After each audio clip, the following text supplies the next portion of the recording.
Wallace and Gromit, Vengeance Most Fowl. For today's review, we are going back to the world of Wallace and Gromit to explore their newest adventure. Released as a Netflix exclusive, the film stars the iconic British duo known as Wallace and Gromit as they face off against a familiar foe. The villain is none other than the mastermind penguin himself, Feathers McGraw.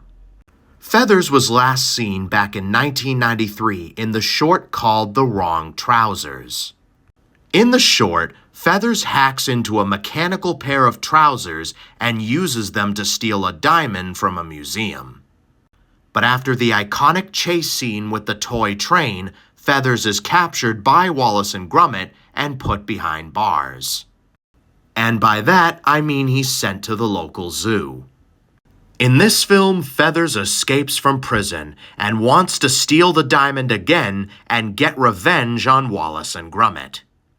Now that you're caught up with the story of Feathers McGraw, let's move on to the movie. In the movie, Wallace invents a robot called the Norbot, basically a robot gnome that does chores for you. Much to Gromit's sadness because he fears Wallace won't need man's best friend anymore. After forgetting to turn off the computer that Norbot is charging on, McGraw sees this and uses this opportunity to hack into the Norbot and turn it evil. McGraw has the Norbot build other Norbots to plan his escape. They also cause mischief and Wallace gets framed for the crimes. Wallace and Gromit both meet up with McGraw again, who ties them up and locks them in the pantry.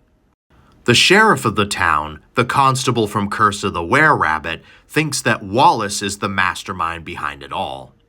But a young recruit doesn't believe that and thinks that deep down there's something more to this story. The confrontation with Feathers McGraw leaves Wallace and Gromit in a boat chase. And the Norbots help them out after having been reset. First, the main Norbot was reset after being attacked by a lion at the zoo.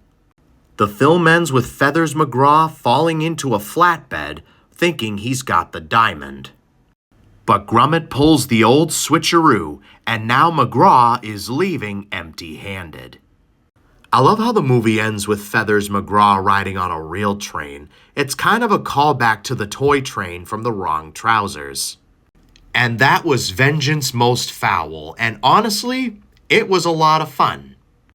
Being Wallace and Gromit's first feature-length film since Curse of the Were-Rabbit, they did a really good job with this one. Feathers McGraw stole the entire movie just like he did in the short, and I love how they made a penguin of all things terrifying.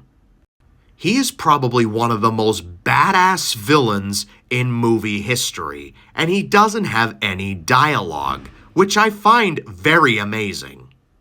Overall, I give this movie a 10 out of 10, and I highly recommend this one.